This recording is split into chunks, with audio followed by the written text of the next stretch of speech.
If you've ever needed to test your regular expressions really quickly, this is the video for you.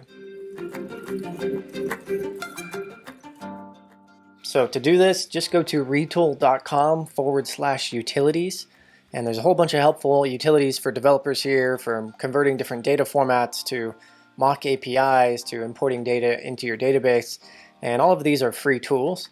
And so just choose the regular expression tester, and this will take you into a little Retool app here, which will allow you to set up your regular expression, paste in some string that you want to test, and then see the results highlighted. So you can see it's highlighting caps here. We can change this to lowercase values and see that it highlights those.